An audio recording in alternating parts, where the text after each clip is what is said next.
And say again, this is Sharif Abdullah, and this is the second of our webinars in a 3-webinar series that I'm calling Critical Context. What is the context for the society that we need to be, that we desire to be living in? And what is the context for the society that we're in right now? If we don't understand where we are right now, how can we ever get anywhere else? We can see almost daily the different protests of people who think that there's something fundamentally wrong with this society. Almost everybody knows that. What we don't know is, how did it get that way? What are the really key issues that make it that way? What are the issues that get us to getting out of that? Okay, and what are the issues that are going to actually lead to the society of our vision and our dreams and our desire, a society that truly works for all beings? So we, a few weeks ago, had a webinar called 12 Global Challenges. We are doing this one now, looking at visioning, and what does it actually mean to say a world for all? And then the next time, 2 weeks from now, we'll be covering our the 5 fundamental basic values that we as individual human beings should have, and then the ones that will actually lead to a world that works for all. So what I'd like to do is begin by sharing my screen with you and looking at the issue of how do we get to the world of our vision. This is the world of my vision, or my nightmare. This is Camden City Hall, Camden, New Jersey, where I was raised. On the front of the City Hall building, I think you can see my cursor here, is chiseled in the granite that says, "Where there is no vision, the people perish." And this is a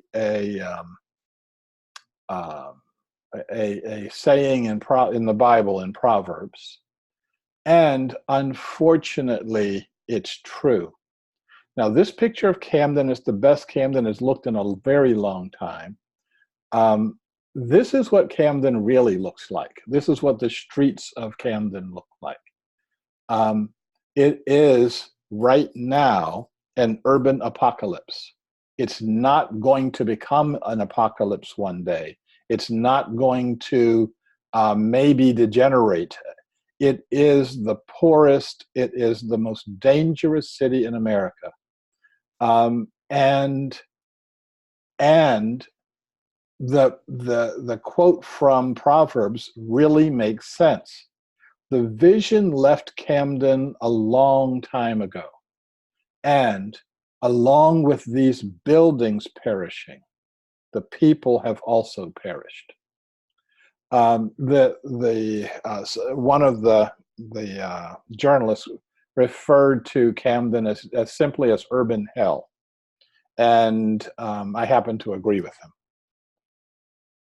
So the question, though, is if we see what a world that works for few, if any, looks like, then the question is, what does a world for all look like?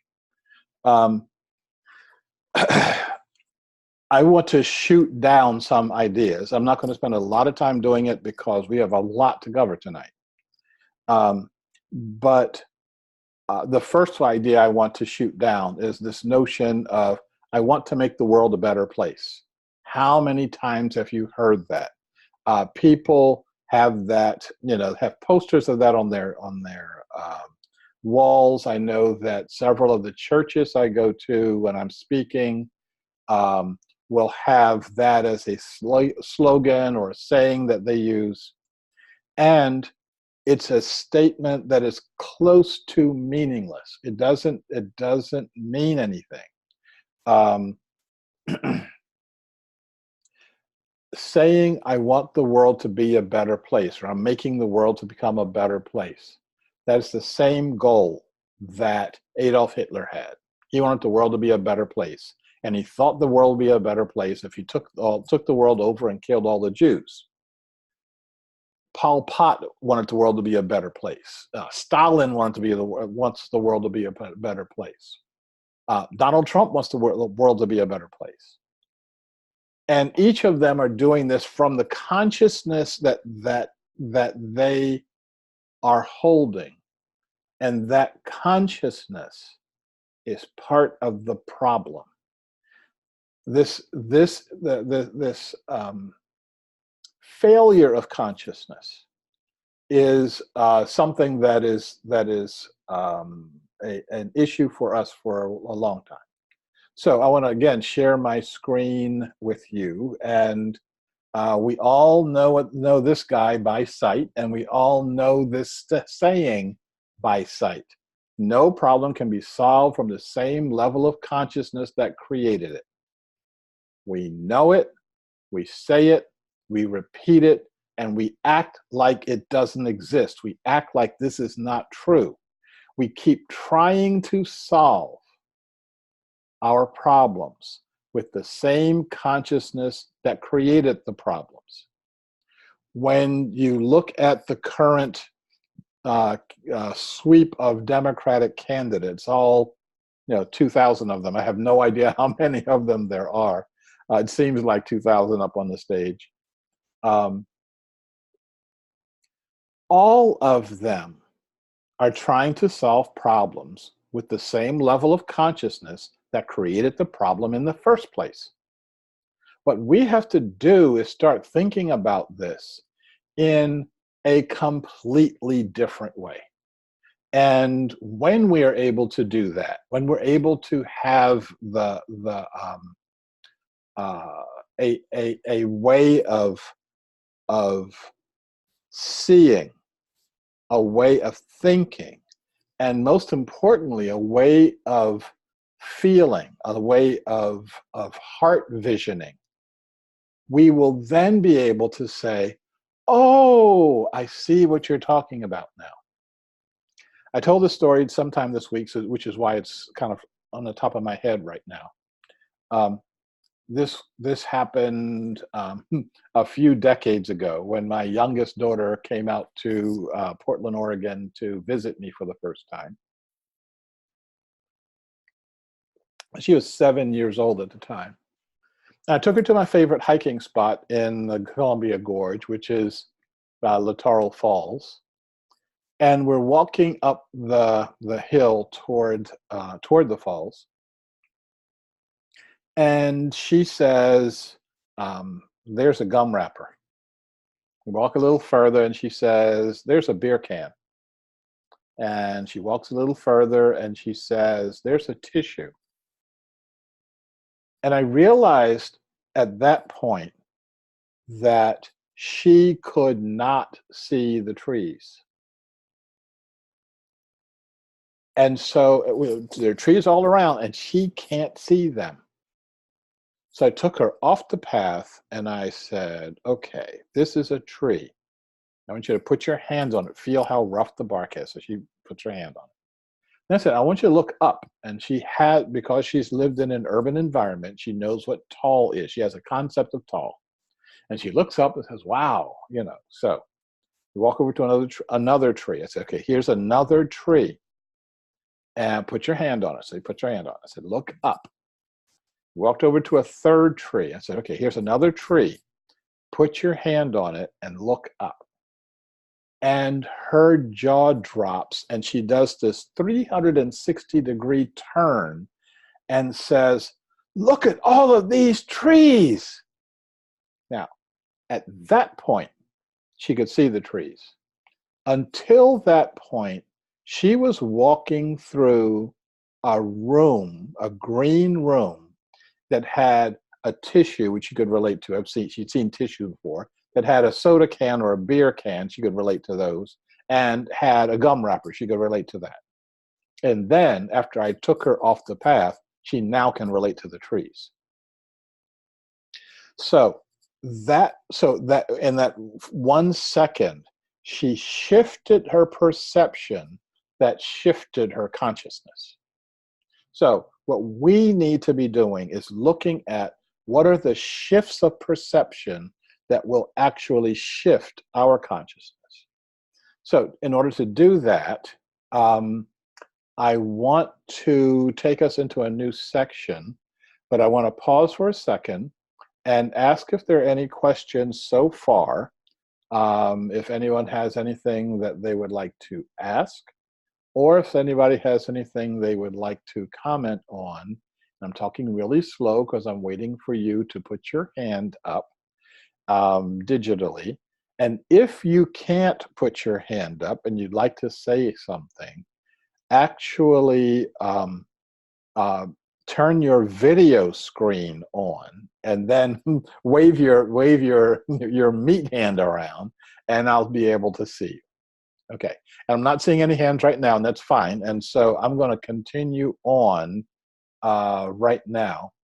And what we're going to continue on to is something that I call the vision and the mess. We're being pushed and pulled into a new society. We're being pushed by these compounding problems that we have. But even if we didn't have the problems, we're being pulled by a vision that of where our hearts are, where our hearts can be. So so being both pushed and pulled into fundamental societal change. So the thing that's pushing us into this transformed society is what I call in my book, Creating a World That Works for All, the mess. These are profound and interlocking mega crises. You can't solve one of them without solving all the rest of them. The mess is pervasive, it's intractable, and it's impossible to resolve it with the consciousness that created it in the first place, as Albert Einstein said. So without this change of consciousness, things will continue to get worse and worse, faster and faster. So what does this mess look like? Well, this is what the mess looks like, okay? This list is from page 30 in my book, Creating a World That Works for All. And holes in the ozone layer, political corruption, homelessness, emotional stress, destruction of cultures, industrial pollution, child slave labor, destruction of the environment, regional famines, suicide, weapons of mass destruction, AIDS, ethnic unrest and conflict, on and on and on. When we first put this in the book, I was doing some talks about this, about the mess, and someone said, couldn't you like put these into categories, like these will be the social issues, and these would be the environmental issues, and these would be or put them in alphabetical order, just put them in some kind of order. And I told him, I said, you have no idea the number of people it took to make this list have no order at all. It's not supposed to have an order. What I want you to understand this list to be is one thing that has 50 presenting symptoms. The problem of the mess is consciousness. The answer to the mess is consciousness. It doesn't matter which part of this you get to. Some of these things, I think, are more important than other things. If you don't deal with X, you're not going to be around to deal with Y, okay? But all of them can be addressed with this shift of consciousness. That's how important it is. None of them can be addressed without the shift in consciousness. I look at the way people approach the issue of global climate change. This is a real issue, but we're approaching it with the same consciousness that created global climate change. So the solutions that people can come up with, like dumping tons and tons of certain chemicals into the atmosphere to act as a shield to the sun, without thinking about what are those chemicals going to do to the earth. That is the same kind of consciousness that we're dealing with. So we need to be addressing that.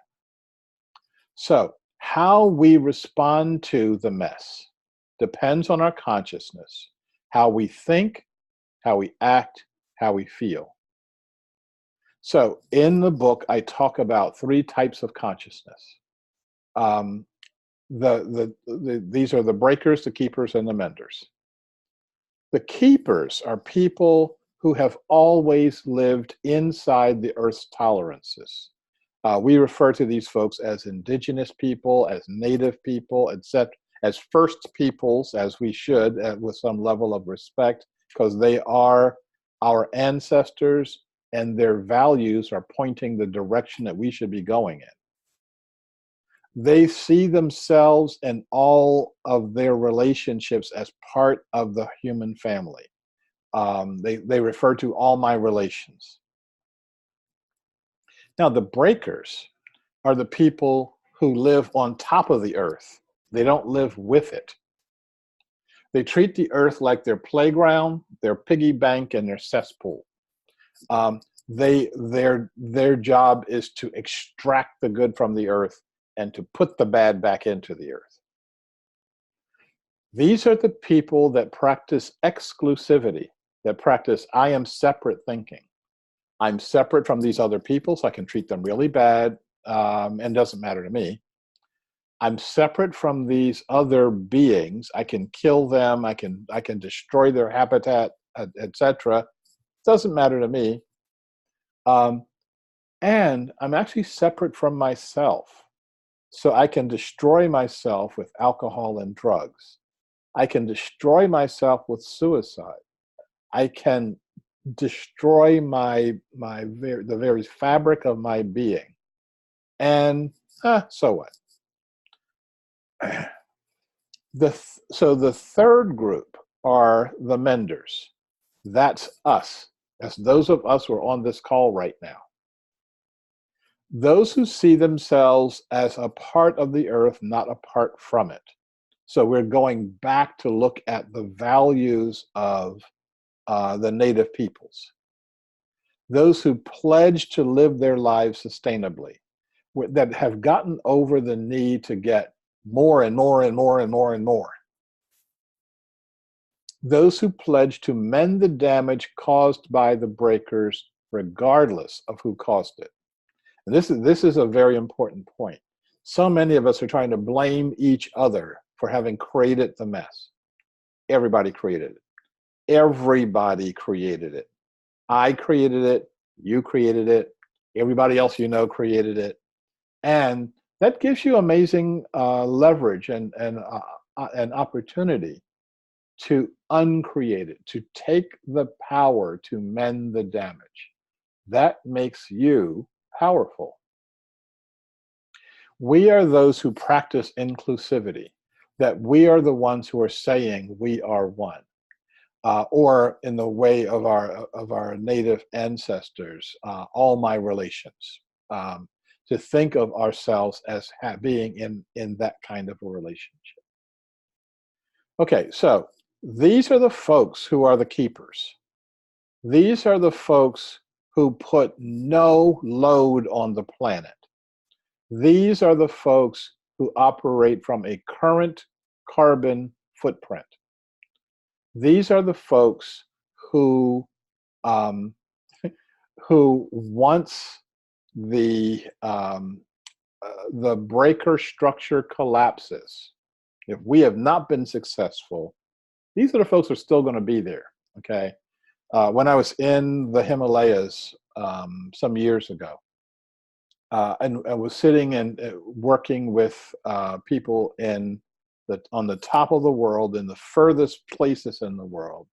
And I realized if our global society collapsed overnight, someone would have to tell them about it.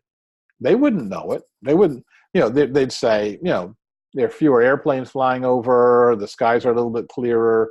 But yeah, we're still fine. We're still part of the earth.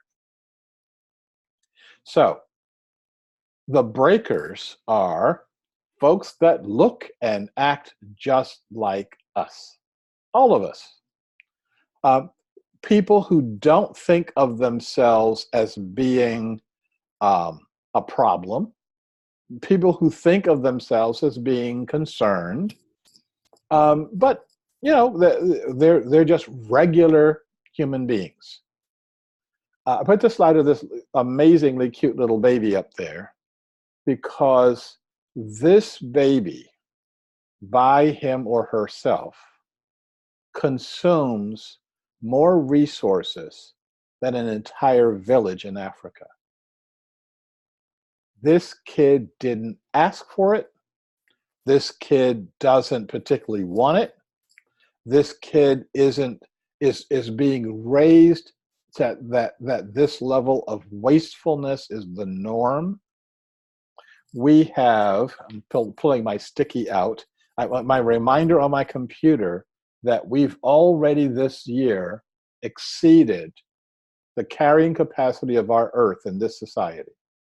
So Earth Overshoot Day last year was August the 1st.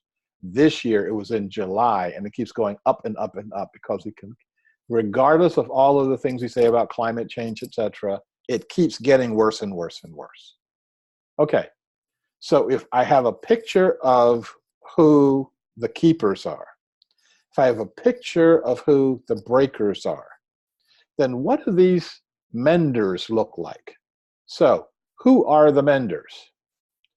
Well, guess what? The menders are us. You can't look at a person and tell what's in their consciousness, what's in their heart.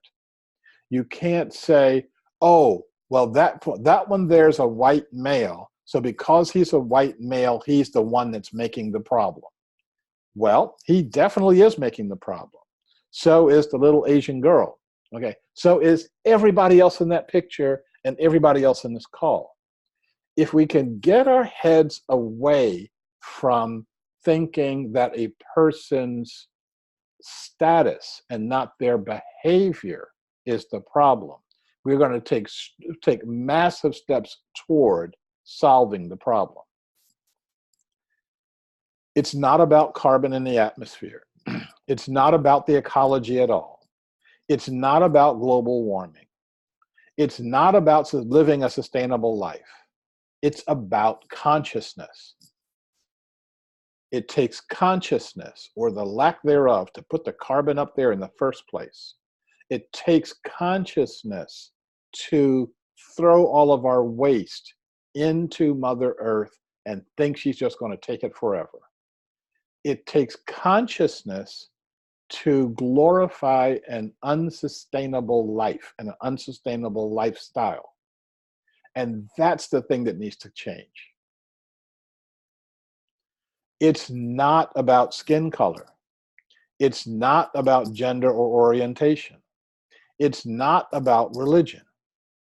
It's about consciousness.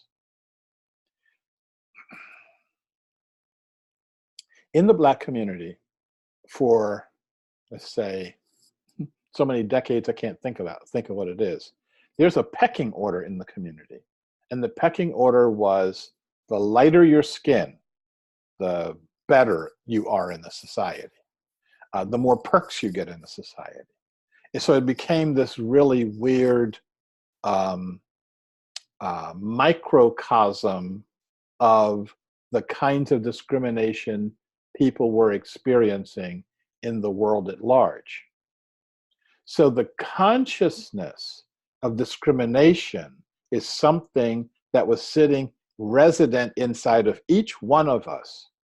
And it's something that's going to come out of each one of us, regardless of whether or not there are any white males creating a system. All of us are creating a system, including them.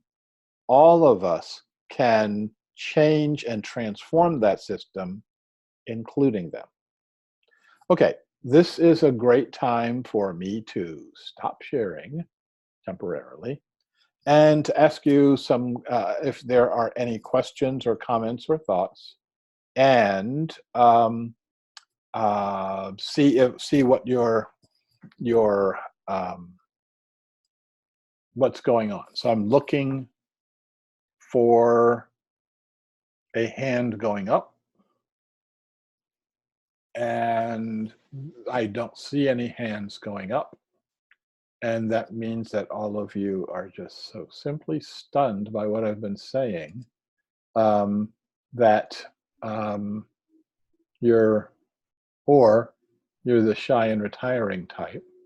And one of the things that people said is, well, give us some time to think about what we want to ask or what we want to say. And so this is a good time for you to think about what you want to ask or say. This is actually the reason why I ask you to take a pencil and a piece of paper, so that while I'm talking, if something comes to you, you can jot it down and jot down the question, and then when I break for the for questions, you'll have some ready. Okay, I am assuming that everybody is waiting for the other shoe to drop, which is kind of hard for me since I only have 2 feet. So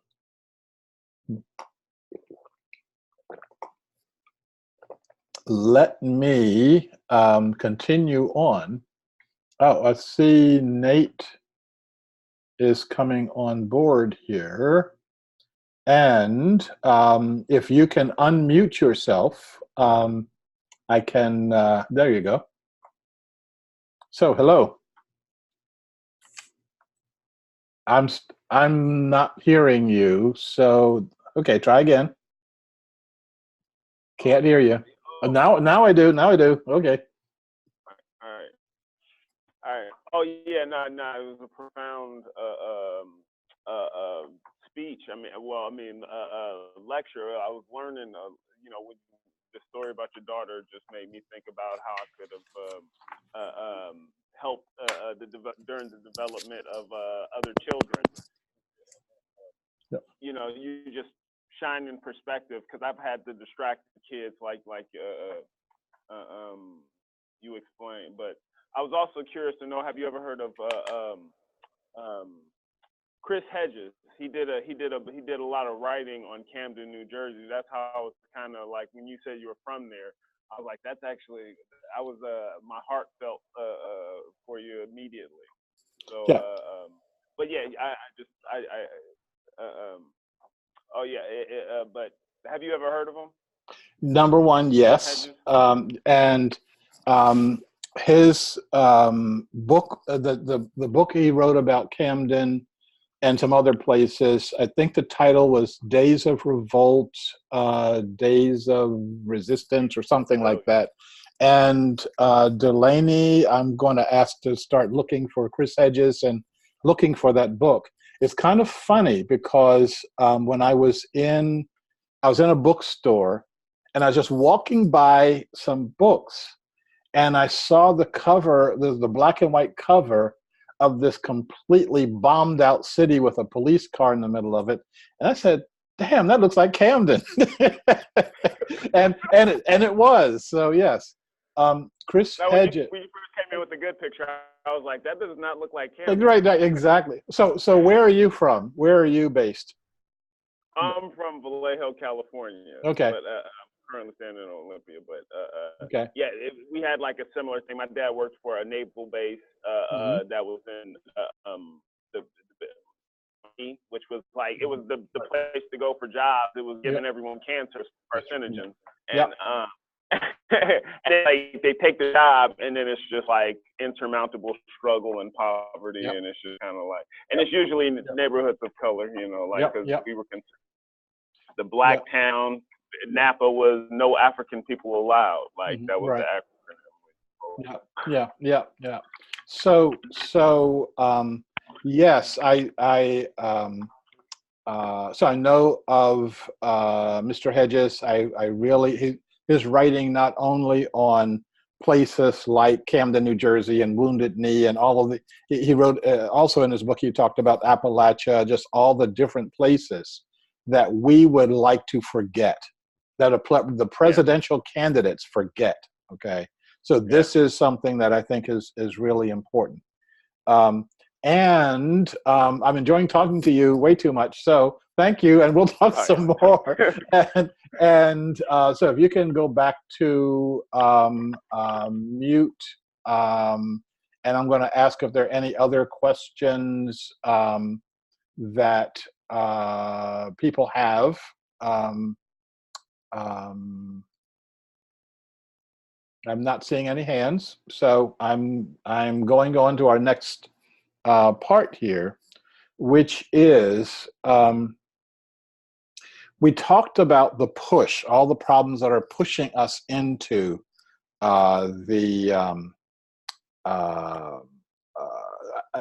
creating another world, creating a world that works for all beings. Now we're going to talk about the pull, and I'm going to share this with you. So what is pulling us into the visions and what I call metavisions of a world for all? This is arguably the most famous photograph ever taken. We also know that this is arguably the most expensive photograph ever taken. It costs billions and billions of dollars to get a group of people to that point where they could take that picture, where they could look and see our planet in a way that we have never, ever, ever seen it before. And if you listen to the Apollo astronauts when they were talking about flying over this dead and lifeless moon, colorless moon, there's no color on the moon, and then looking up and watching the rising Earth, okay, this was, I think that all the billions of dollars that we spent to get there was worth it, just for this picture, just to remind us of an Earth that has no lines on it. If you're I don't know what they do in school nowadays, but if you're my age and you were in school, there's a big globe in the corner of your school, your classroom, and this globe had every single country a different color. The United States was a patchwork of these little pastel states, and the Soviet Union was this big red gash all across the globe. And we grew up with our consciousness saying there's all these lines and separations, etc. And then you get out there and you take a look at this and you say, there aren't any lines. Now, the way that this picture was taken, it started with John Kennedy at Rice University saying, we're going to send a man to the moon and bring them back safely, and we're going to do that within 1 decade. I can imagine the folks at NASA probably consisted of this office with 2 or 3 desks in it or something like that. And they're sitting there with the TV on, and they said, what did he say? The Apollo vision, when Kennedy said it, he was saying the impossible. It could not be done. They couldn't get a human being in low Earth orbit. They couldn't get a human being 100 miles up. They didn't know what would happen if you did that. They didn't know whether or not, your blood would boil, what your eyes would pop out, you couldn't breathe, your heart would stop. They had no idea. And what they did was harness all of their technology and quite a bit of good luck to get to the point where 8 years later, They're taking this picture. What I'm suggesting to you is that we can have this Apollo vision, that we can have a vision that the world works for all beings. It doesn't mean this communist ideal or communist fantasy that everybody has everything equally. I don't think that that is possible. I also don't even particularly think it's a good idea. The question is whether or not you can say the world will work, the world works for you. Whether or not you can say this is something that is actually happening for me. And I can say more about that in a minute. Okay, and the minute may be up. Oh, so here is the my vision, my meta vision. We can create a world that works for all beings. We can act like we love ourselves. We can act like we love each other, and we can act like we love all other beings. We can act like we love the earth herself.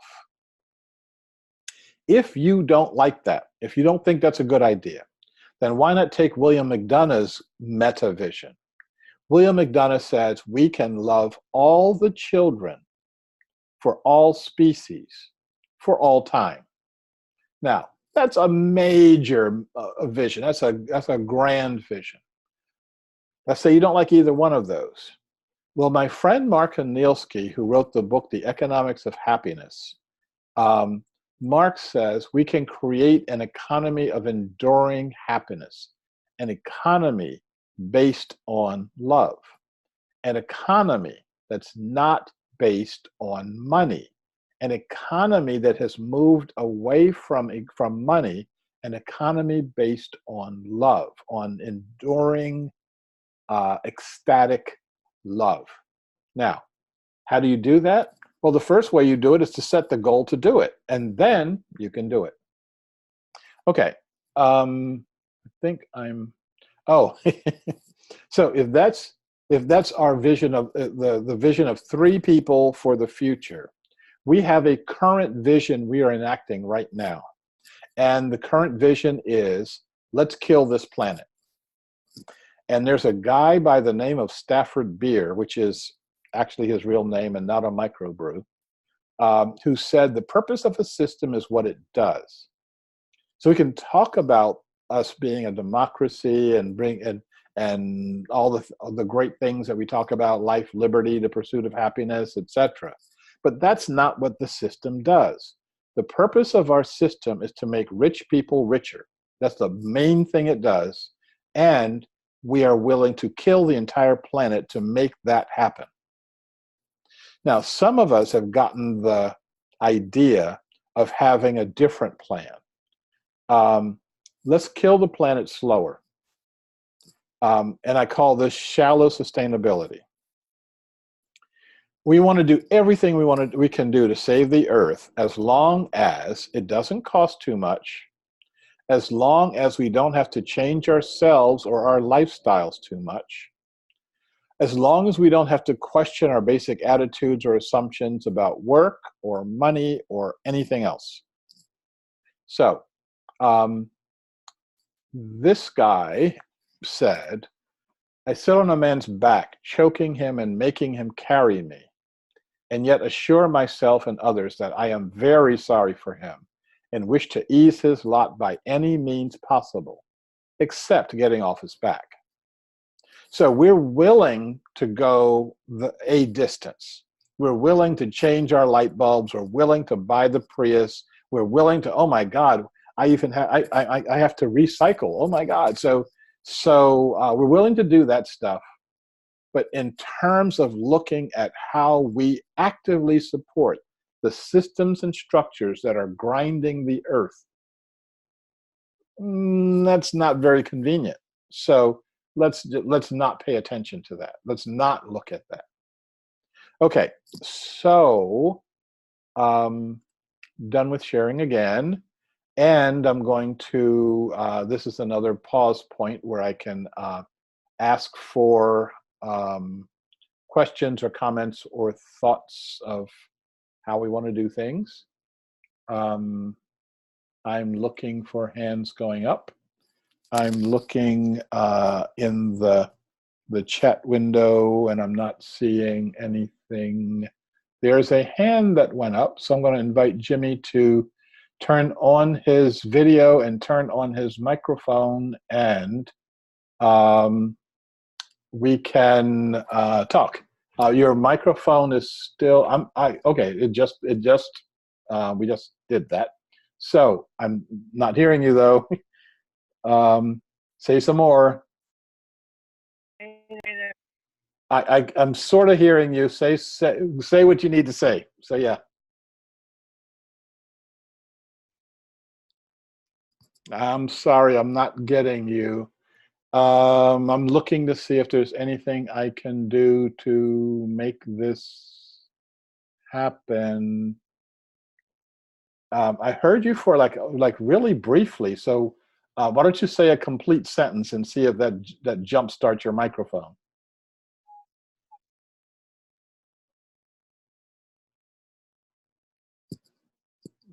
Is not working.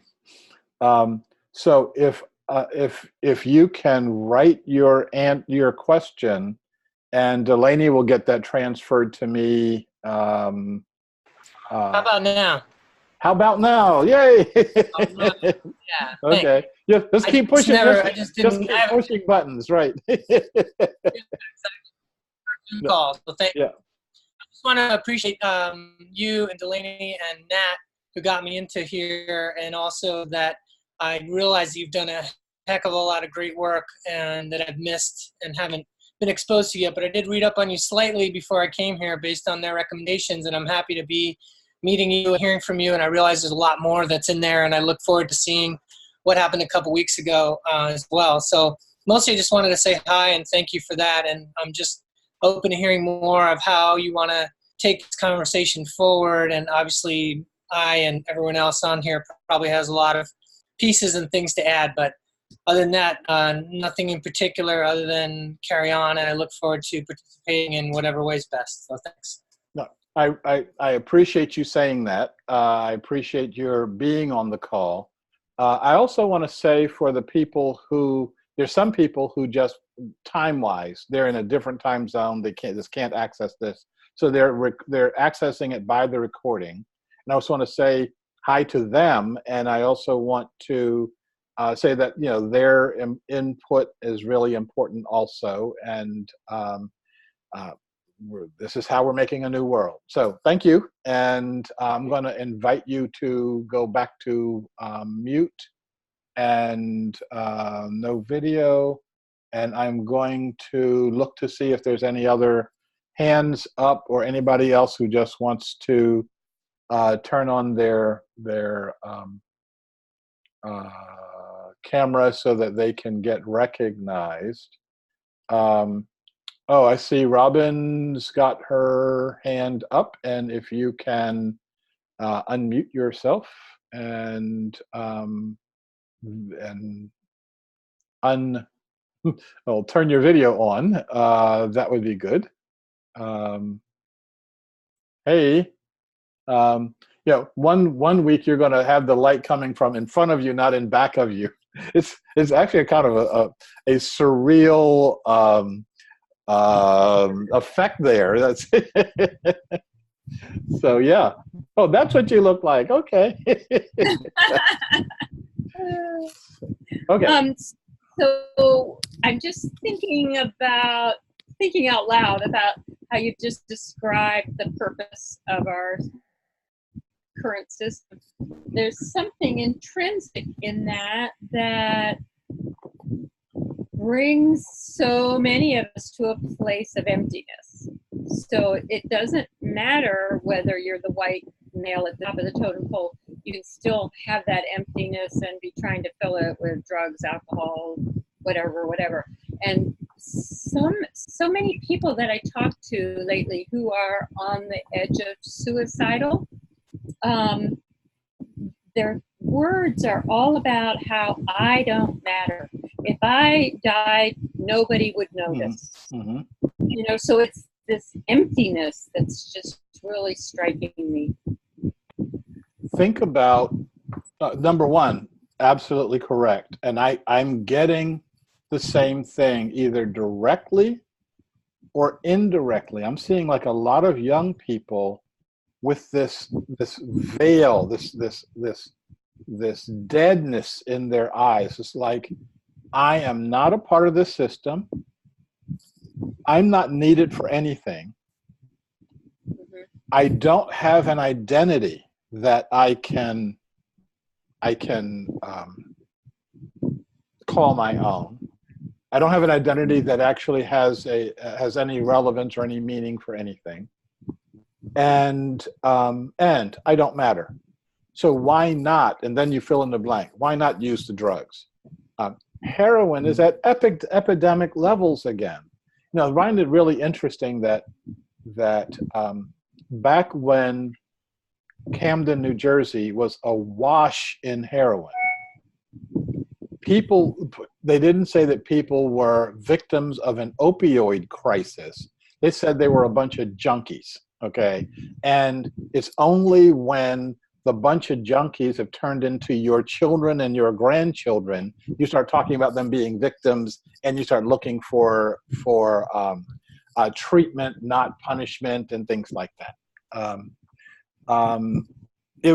We would be in a different society if we had had one standard for dealing with people instead of the multiple standards.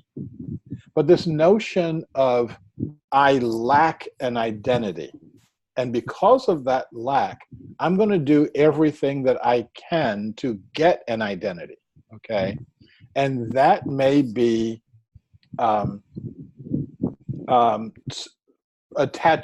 strapping on weapons or strapping on a bomb and going to a mall and start spraying bullets around, because that's what I see my heroes in the Hollywood movies doing. It may be in what goes on here in Portland, where the right-wing Proud Boys prayer group and the left-wing Antifa folks go down into downtown Portland and start pounding on each other, okay? What we have to do is we have to work on identities that complement and connect with each other. We don't have the luxury of doing the rugged individualism anymore. What we have to do is start looking at how we all fit, not how we all are separate, okay? And if we're ever going to get to curing the fog, the mental fog, the spiritual fog. And for those of you who don't know me, when I say the word spiritual, I am not talking about religion, okay? I'm talking about the call that's here in your heart, and that call as has been answered over the centuries and millennia of people who have been connecting with the transcendent, whatever that may be, connecting with each other, which is an important part of it, and a connection with the earth. I can say when I grew up, I had none of that. No connection with the earth, no connection with the transcendent, no connection with any of our, with anything. Definitely no connection with the people in Camden. And so our challenge is, how do we get to the world that works for all, where everyone in that world feels that they are an integral part of the world? So I think this is a really important observation on your part. So thank you very much. And I'm going to do a break right now. We've got 2 more sections to cover, and I'm going to,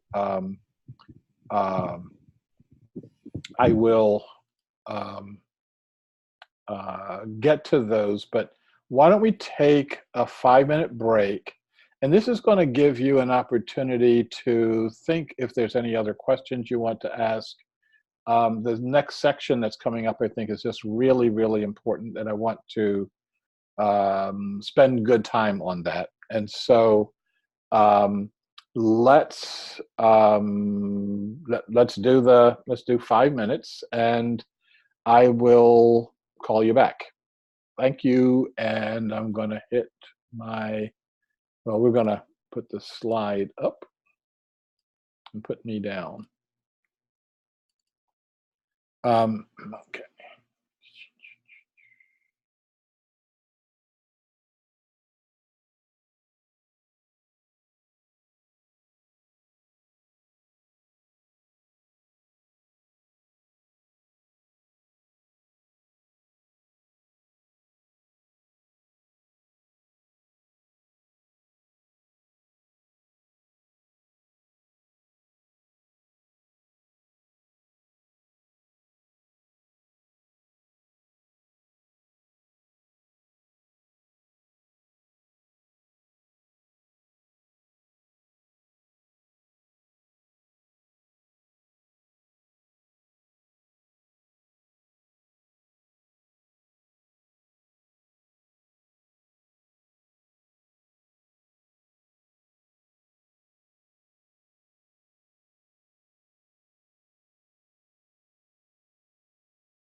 Okay, that was 5 minutes.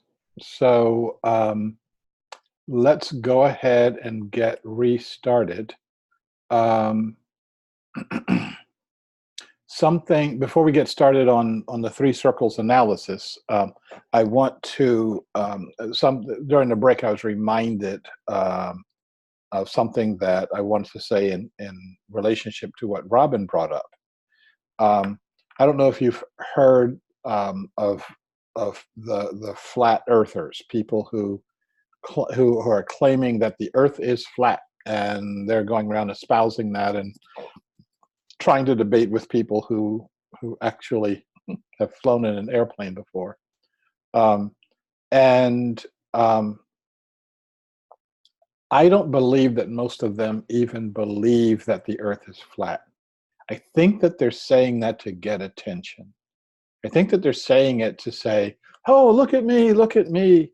And the internet allows you to do that. Actually, the internet encourages you to do that, to think that your little group, the couple hundred people that you're actually interacting with, that that's the entire world.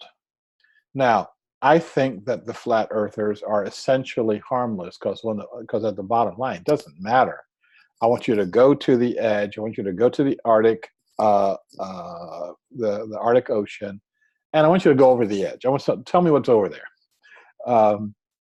But I think there are other people who want an identity, who need an identity, and they put on white robes and they put on hoods and they call themselves the Ku Klux Klan, or they put on the swastika armbands and they call themselves the Nazis. And they do it for the same reason, that they feel empty inside. And this emptiness is driving them to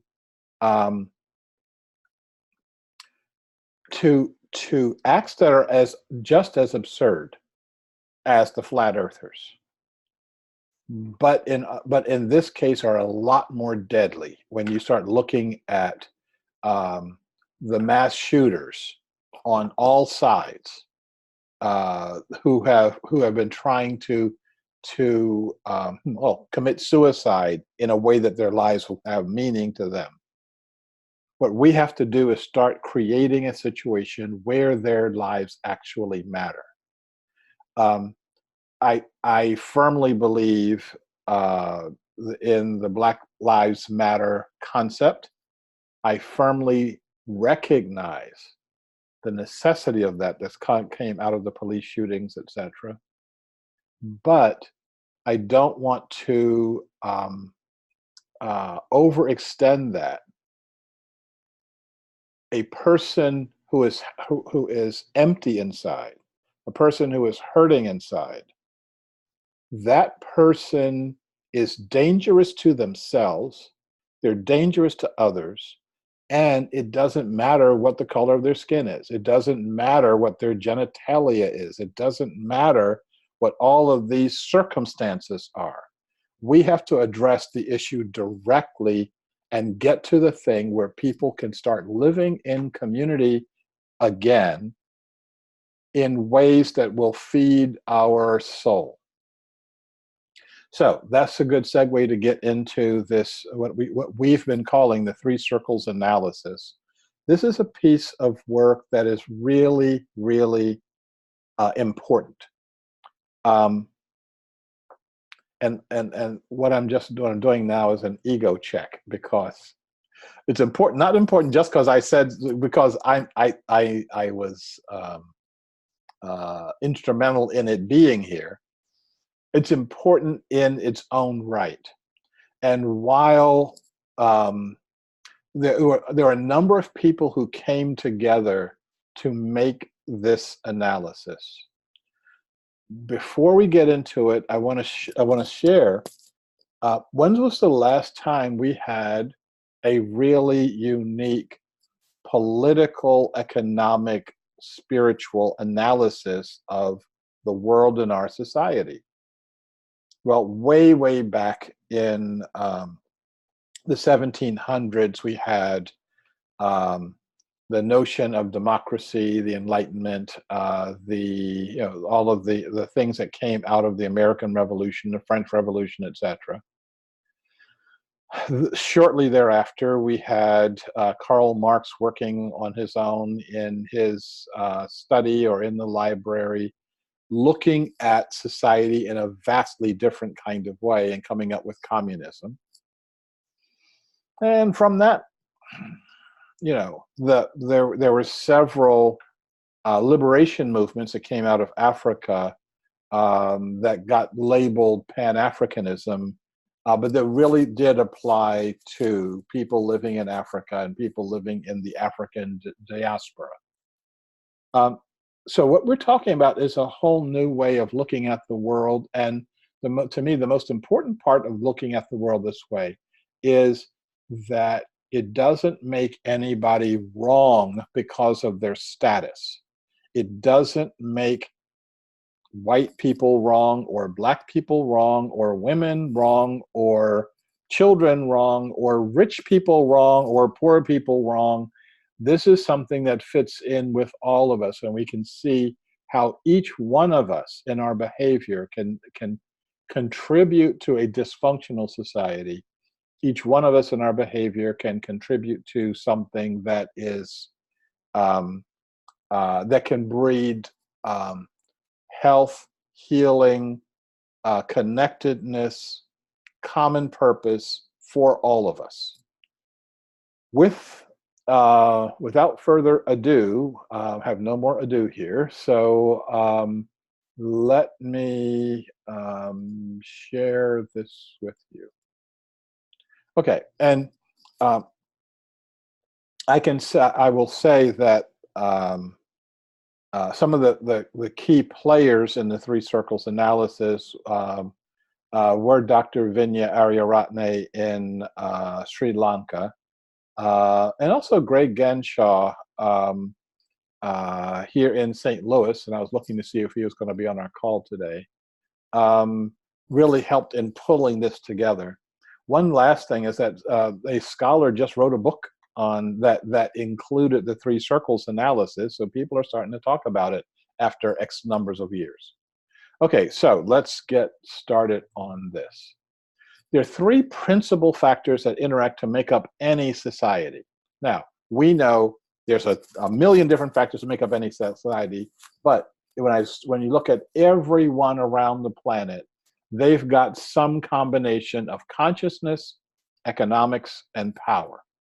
So these are our three circles. By consciousness, what we mean is how we think about ourselves, how we think about our inner being, our spiritual lives, and how we look at our interactions with others, other human beings, other living beings. In terms of economics, it's how we maintain our physical existence and satisfy our basic needs. It's only been in the past, in this culture and in the past maybe 100 years, that economics has come to mean money. Economics really just means how you run your household, how you live. And then power means how we govern our own behavior and how we govern the behavior of others for the common good. Now, we debated about putting politics in that box, but a lot of how we relate to each other isn't in the formal political terms, but it's really in how we manage and govern each other's behavior, and how we do that in such a way that we build relationships or we tear down relationships. So how these elements interact determines whether or not a society is diseased or healthy, fragmented or whole, dysfunctional or sustainable. So the consciousness of I am separate, the consciousness of exclusivity, yields various types of societies, all of them dysfunctional, all of them unhealthy. It doesn't matter whether you're talking about capitalism or communism or nationalism or socialism or fascism or apartheid or even democracy, the way we're practicing it in this country. All of those societies are dysfunctional. Now, I'm hearing people nowadays, now that Bernie Sanders is running for president, saying, well, socialism is better than capitalism. When I hear people talk about that, it's like, my arm is getting chewed off in a meat grinder, and the meat grinder of socialism grinds a little slower than the meat grinder of capitalism. What it doesn't make it a functional system. It just means that it's less dysfunctional than the other ones. We are smart enough to come up with a brand new system. We're smart enough to come up with something that actually answers our needs as opposed to what we've got right now. So I'll give you an example of what a dysfunctional system looks like. Then I'll give you another example of what a healthy system looks like. So in a dysfunctional society, in the consciousness sphere, you've got spiritual decadence, moral decay, and ignorance. Remember, I'm not talking about religion. I'm talking about the spiritual essence that's inside of each of us. We've got us versus them thinking that supports racism, bigotry, and hatred. We have the consciousness of pain, and actually, I'm going to go back to that one for a second. There are people around here acting like Donald Trump invented racism. All of the things that he is about were existing in our system in this latent form, and we were papering over it. Donald Trump's contribution to a world that works for all is he took all of that yucky stuff and put it right on top of the table. The dead skunk that was under the porch that nobody wanted to touch and everybody kind of wanted to ignore it. He put it on your dinner table. And the question now is, what are we going to do about it? Is the goal just to get rid of him and then we can go back to sleep and act like the skunk isn't there? Or is the goal to say he's pointing the way to a society that we don't want?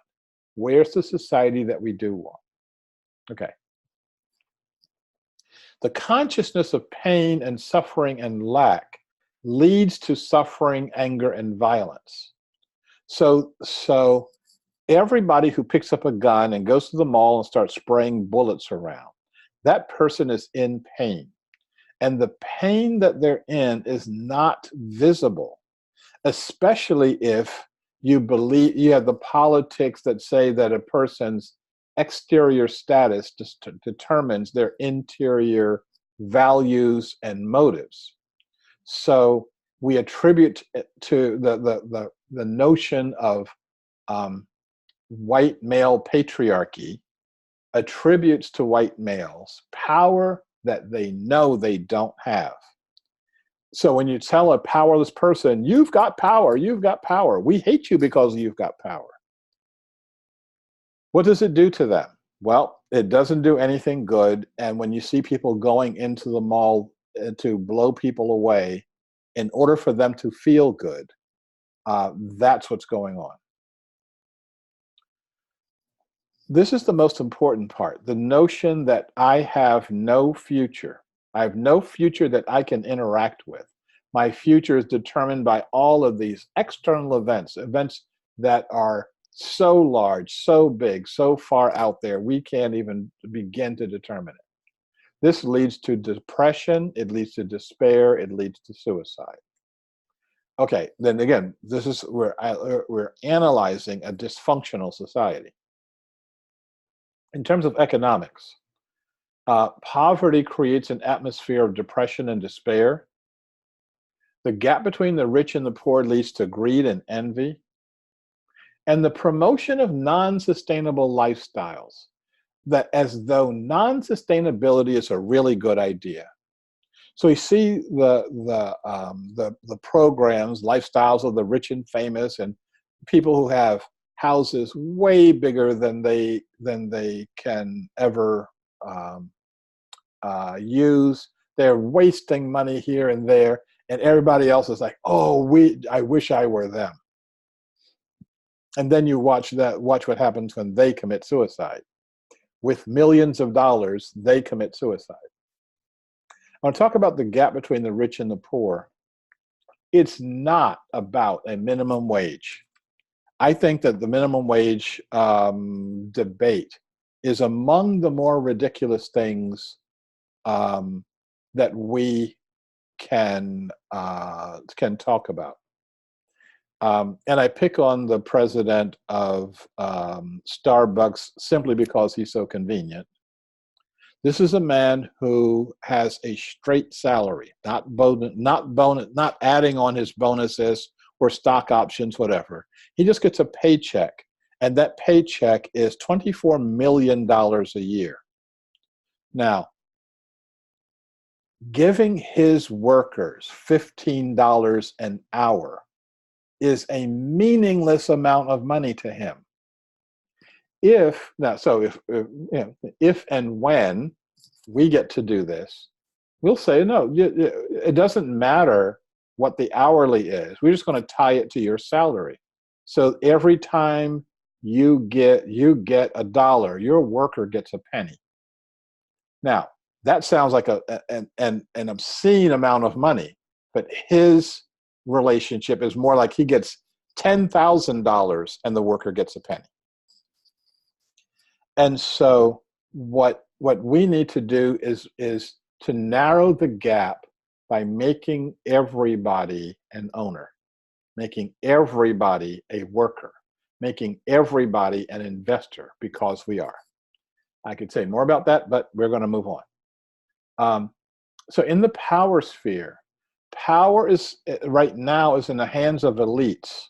So when you look at the spread of Democratic candidates right now, they can act all, down homey, and they can take their ties off. And this is the season on Labor Day. You'll see all of them at some country fair or another, and all of them will be eating hot dogs of some kind or another. They're all going to be acting like regular human beings. They are all part of an elite, okay? And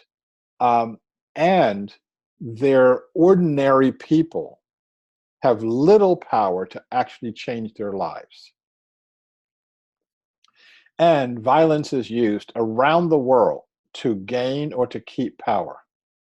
So this is what a dysfunctional society actually looks like. Make sure you couple this with what we talked about last week in terms of the 12 global challenges. So what does a healthy society look like? Well, it looks like it has a spiritual awakening and that there's moral development. How many times did I say this today? A spiritual awakening is not a religious awakening. Whether or not a person has a religion or not, that's fine with me, okay? If you don't have one, it's fine with me. But it doesn't stop you from being, or help you to be, a moral person. We can see with the Catholic Church, you've got people wearing robes and calling themselves Father this or Cardinal that, and they're completely immoral, empty, and bankrupt inside. You have other people who've never walked into a church or a synagogue or a mosque or a temple or a covil, and they are deeply spiritual and moral human beings. The consciousness of we are one that leads to inclusivity, that is not about me. It's not about my ego. One of the biggest problems of the presidential election cycle is that we're talking about electing one person and not a group of people. I want to see what your group looks like. I want to see what how you interact with others, and not just the people that you're paying money to. The consciousness of mutual service, that I am here to be of service. Right now, on this call, I'm here to be of service. I don't get a paycheck from this. So anybody who wants to pay, that's absolutely great. Donations are gladly accepted, but I'm not doing this to get money. I'm doing this to awaken in myself a compassion that needs to get awakened a lot. Okay, coming from Camden, New Jersey, we didn't practice a whole lot of compassion back in those days. Most importantly, having a clear vision of a positive future, one that involves me, gives me a sense that I belong to the earth. We belong to each other. I belong to those beings that I can see and the beings I can't see. So having this notion keeps me going, keeps me out of depression, keeps me in a state where I can experience joy. And I can experience really, really hard work, and that work is for a goal, and that goal is larger than making money. On the economic sphere, a society where all basic needs are met. Now, this is not a hard thing to do, considering how many trillions of dollars we waste. I think it's really possible for us to be in a society where all of our basic needs are met. I've told you a number of times that right now my own healthcare plan is to be able to get on an airplane and fly to some other country and experience their healthcare system. And it almost doesn't matter what country it is. Everybody's got one better than us. And people can get their basic needs met that way without bankrupting themselves. And I may do a webinar just on that issue at some point in time, but that's not today. In the economic sphere, a sense of enoughness closes the gap between the rich and the poor. I have friends who are actually practicing enoughness in their professional lives. An architect friend of mine pins his own personal salary to the salary of the city manager or the mayor of whatever town he's in. And he said, I don't need more than that.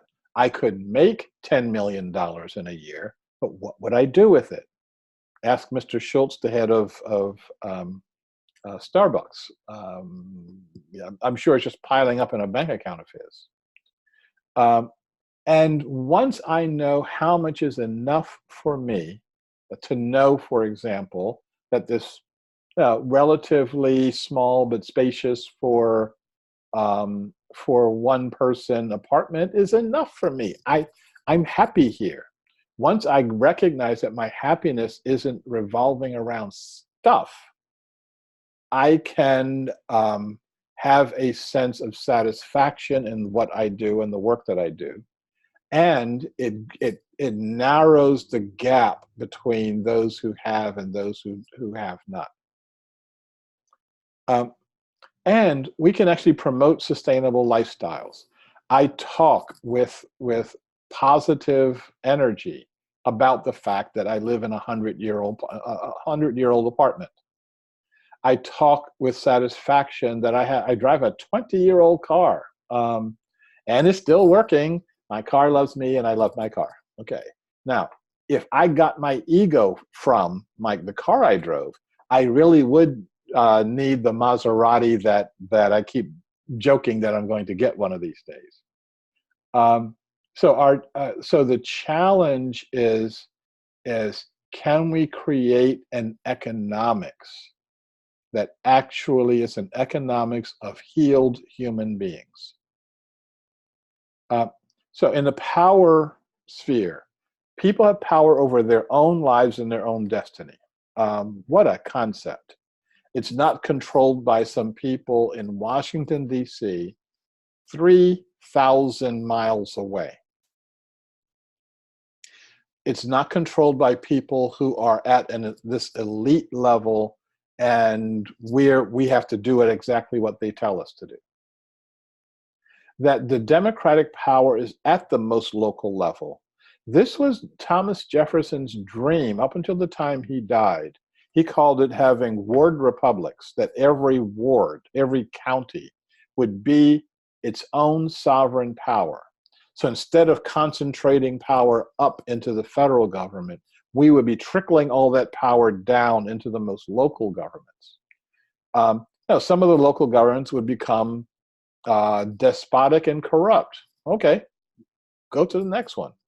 Move over there where people are treating each other in a really good way.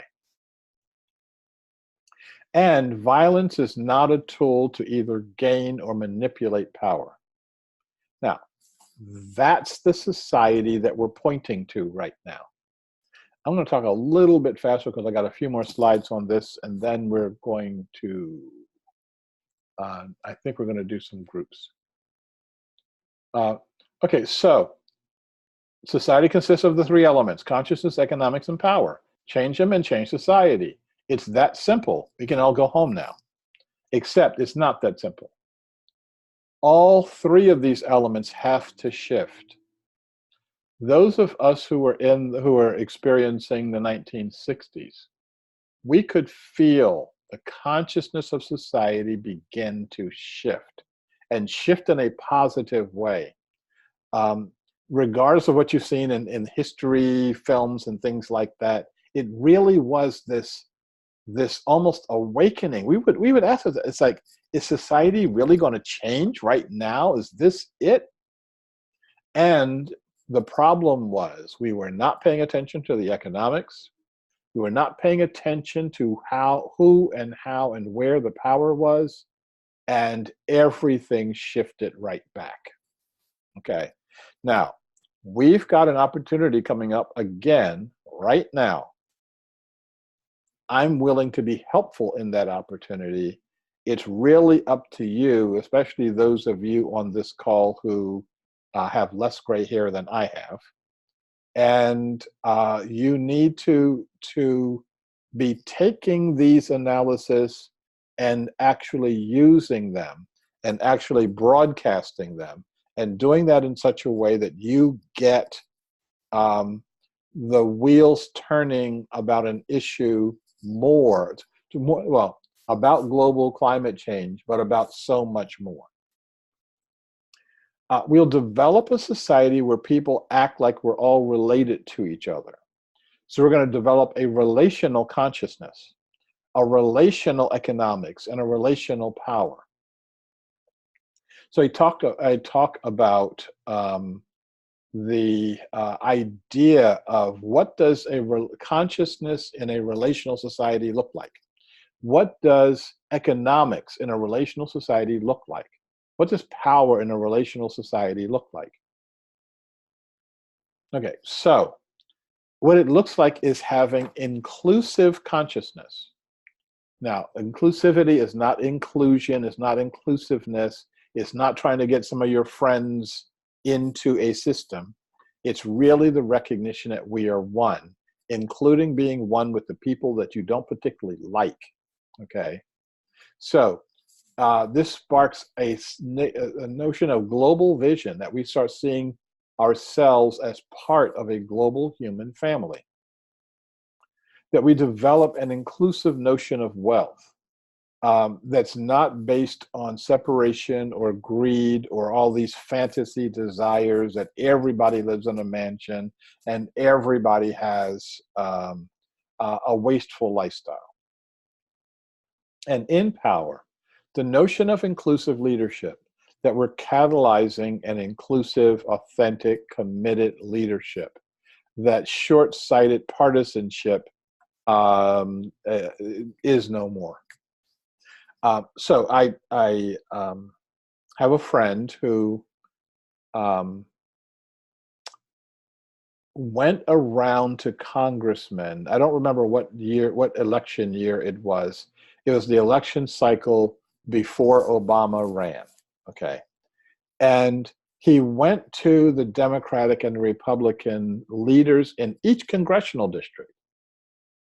And he said, we know how you clash. We know what the issues are that divide you.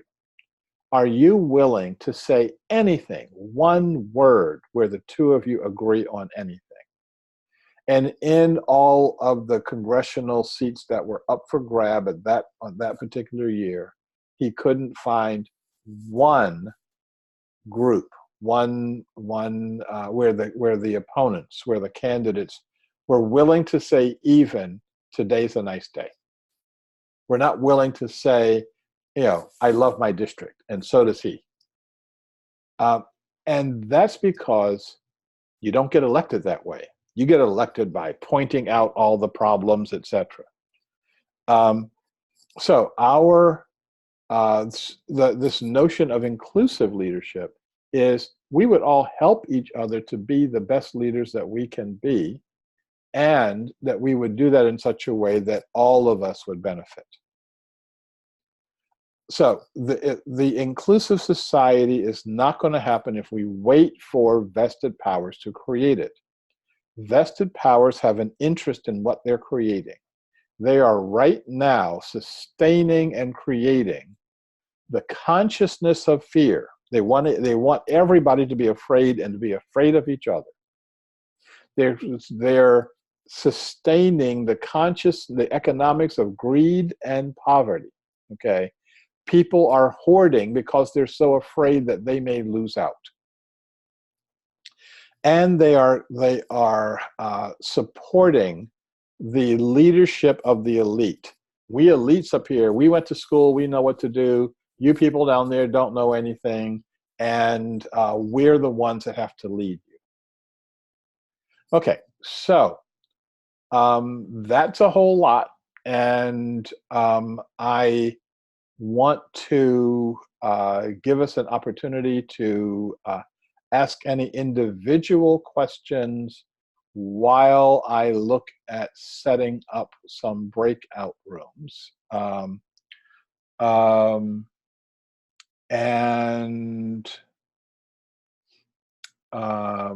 If you can raise your hand if you have a question, or if you're not able to raise the digital hand, video yourself, and you are not seeing that happening. So I'm looking at our list of breakout rooms. And when you get into the breakout room, just give your impression of what you've been hearing tonight about the mess, about the vision, and about the three circles. I'm actually wondering, let's see, 2, 2, 2. I'm going to break you all out, but I'm going to ask Julie to not go into the breakout room when I hit the button that sends you all to your breakout rooms. And Julie and I will have a conversation, the breakout room in the hole here. So, so it looks like we're about ready to hit the button. When I hit the button, this means that you're going to be invited to go into your room, and then you've got to then you will go. I will stay here and maintain this, and I will keep our time. And I'm going to give us 8 minutes. And since we're going to be in twos in this dialogue, this is going to mean that you'll each get about 4 or 5 minutes or so to talk to each other, talk with each other. So I'm going to set this for 8 minutes, and I'm going to break us into our breakout rooms. And I am looking for Julie to turn on her camera and to turn on her microphone, and I'm not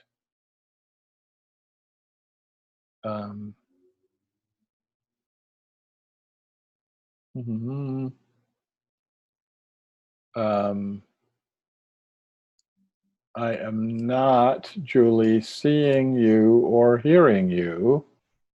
So,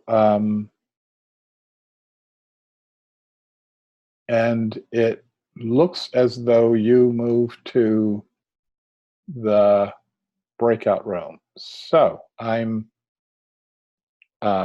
I'm here alone, so I'm going to pause the recording for a few minutes. The recording, and it looks as though everybody's kind of spontaneously coming back in video. So I'm going to turn on Jimmy's video also. I think I can do that. And ask, what did you talk about, and how did your conversation go? Anybody want to speak up here? Don't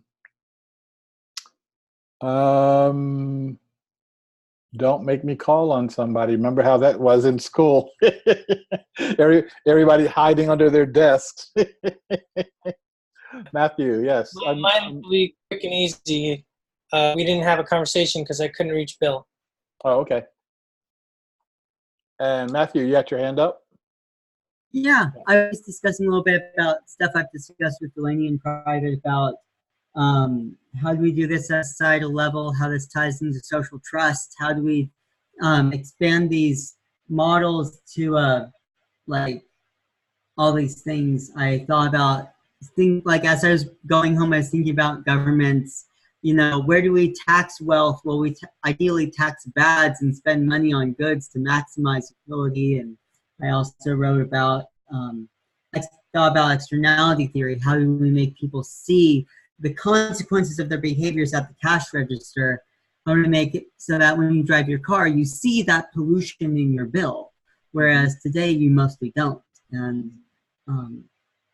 But then changing our consciousness can only be done by things like this Imaginal Cafe and other such groups, and it's really cool. So yeah. something that we did, and I think I shared this with you when you were here, I think actually right over there, was we put together these things that we called, in Sri Lanka, we called People's Peace Tables, that became the foundation for Deshodia, and Deshodia is the political awakening of all. And we started asking some really fundamental questions. What's the nature of the society? What kind of society do you want to live in? What is the what are the 2 or 3 or 5 key goods, the things that really are the things that drive us? And the response that we were getting from that was really outstanding. And the goal was to then use that as the foundation for something we were calling the People's Constitutional Convention. And the People's Constitutional Convention would just be a group of people using this vision document as a framework, and we would write a constitution together. Now, all of the elites were saying, you're just a whole bunch of rice growers and truck drivers, etc. How in the world are you going to write a constitution? It takes us Harvard-educated people to write constitutions. And the answer is respectfully, no, it doesn't. The Constitution is written by the people who are living it in their hearts. And so it's an interesting moment, and it would be interesting to see see when our imaginal cafes become powerful enough to create an imaginal society, an imaginal constitution, a constitution that's based on our connection with each other. Anyone else? Who else had an interesting conversation in their Delaney? I was in a group with Elliot, and we were talking about the intentional community here in Olympia and other intentional communities in Seattle. and he was mentioning his resource to Charles Eisenstein and his books. Mm-hmm. And I thought that was really interesting because I've heard other intentional communities here talk about the same book. Mm-hmm. And so it seems that there's a certain level of consciousness that's being in different areas, because he's in Missouri and we're in this area. So it's like we're on the same frequency in different areas. So I was like, oh, I need to read that book, because now I know multiple people in multiple areas that are reading that book. And so now that's on my list. Yeah. I'm not sure what the title he mentioned, but I know Sacred Economics was the title that I've heard by the same author. So I want to look more into that. Mm-hmm.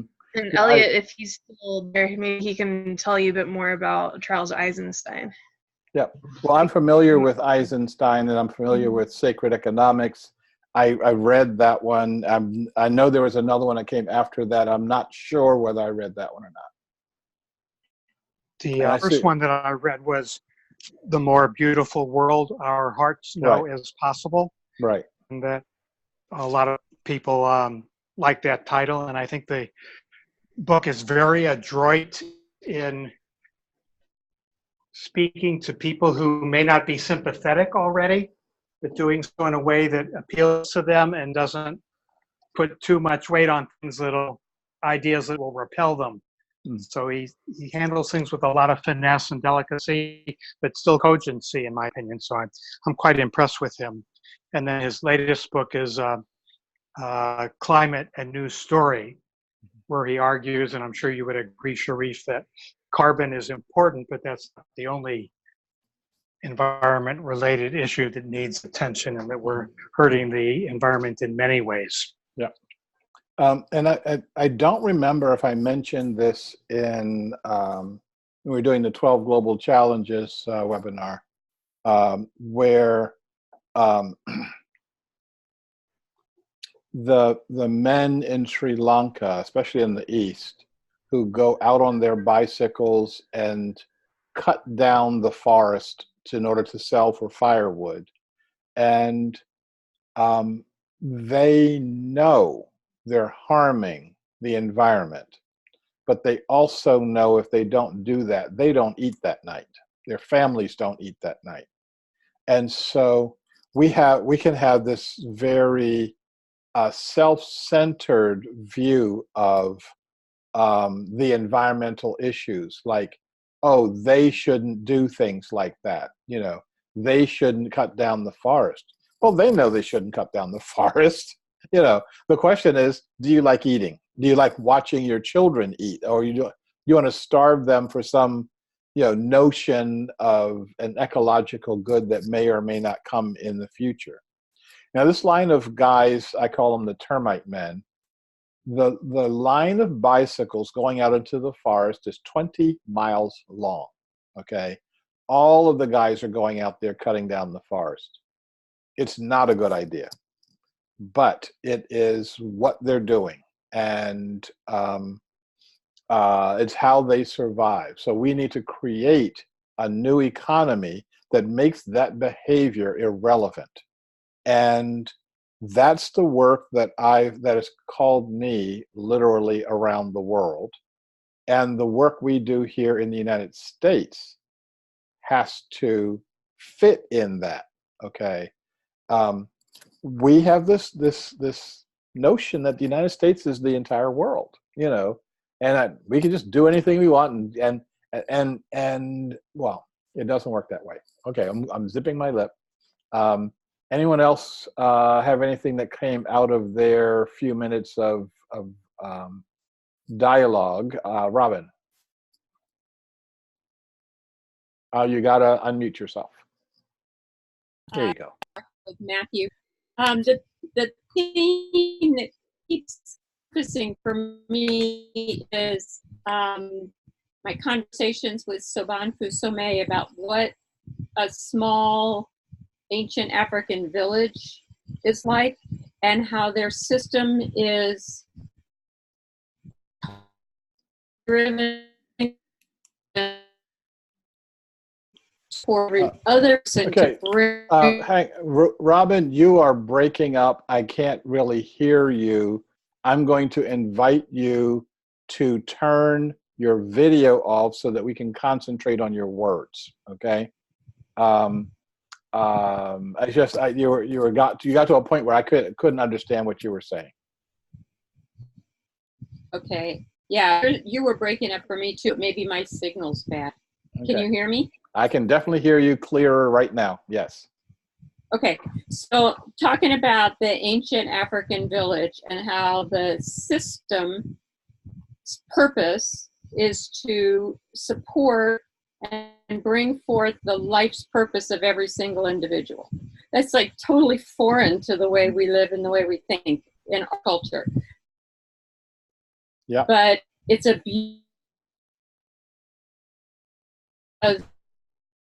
psych. Okay, you're breaking up again. So I'm going to ask you to repeat what you were saying right after you talked. You said that the purpose is to bring forward the life purpose of each individual. Can you say what you were saying right after that?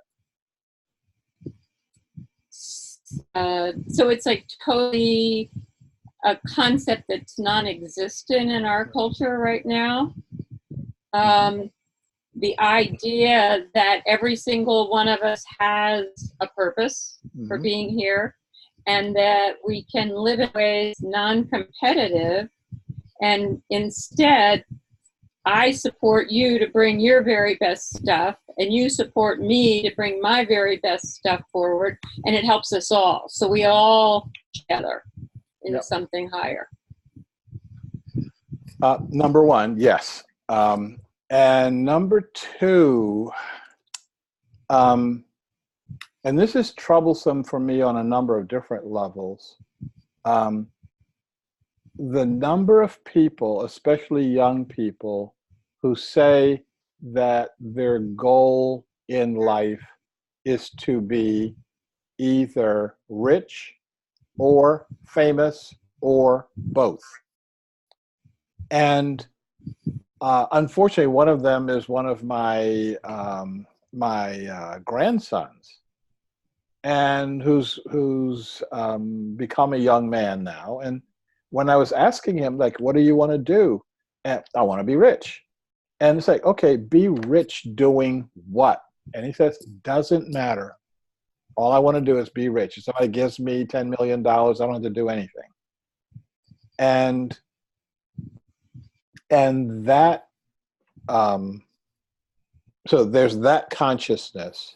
Then there's the consciousness of the woman that I encountered at my favorite coffee spot maybe about a year or so ago, who was sitting there trying to not be obvious in crying.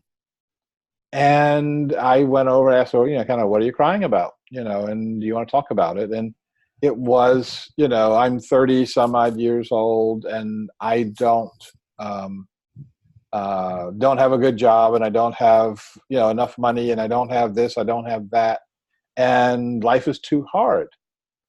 And I said, okay, well, let's just assume that all the money stuff, you have a good place to live, you got good transportation, whatever your basic needs are met. What are you doing? And she looked at me like I was crazy. She says, well, I guess I'll just be famous, like fame in and of it, like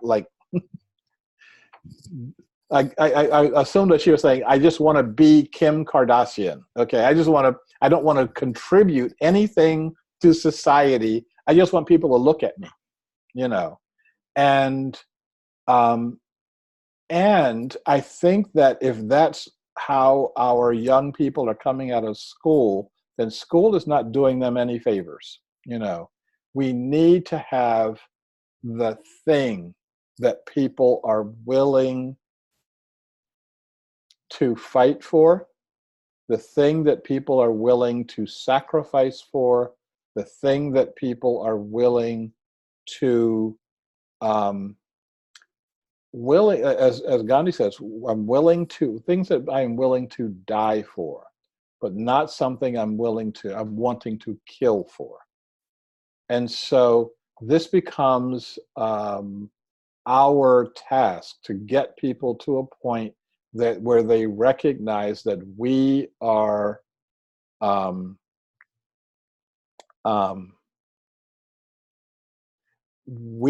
people who are literally going to not so much save the planet. The planet's going to take care of herself.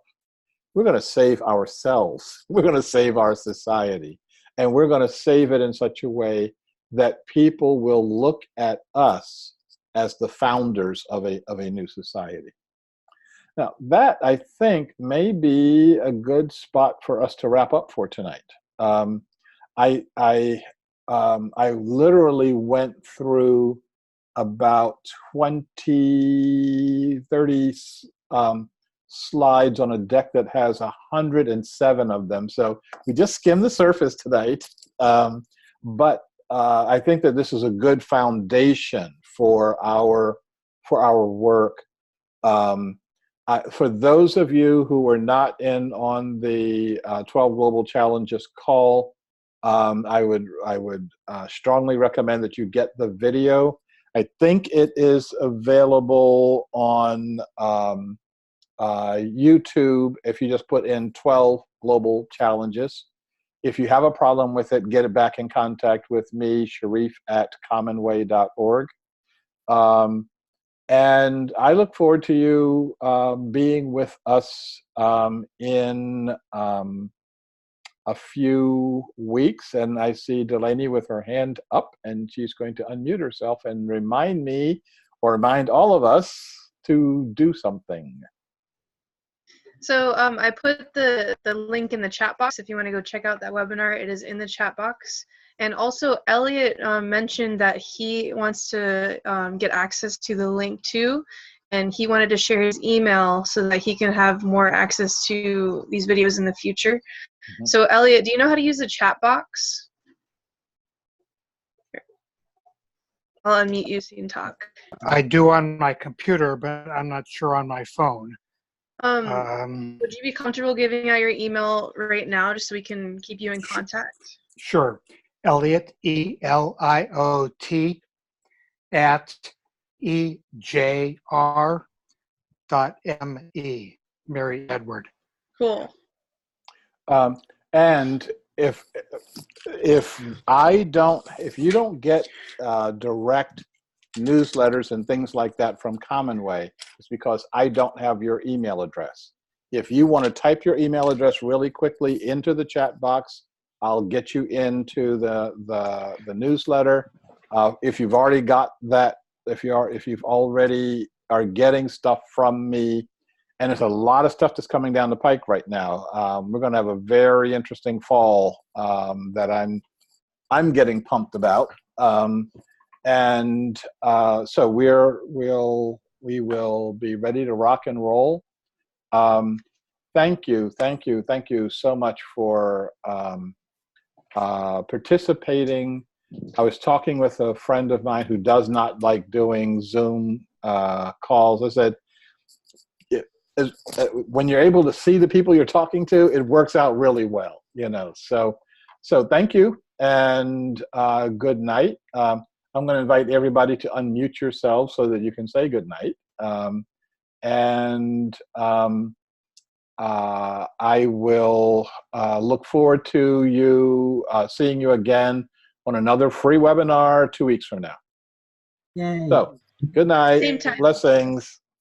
Thank you very much. Yeah. Have a good week, everybody. Take care, everybody. Thanks a lot.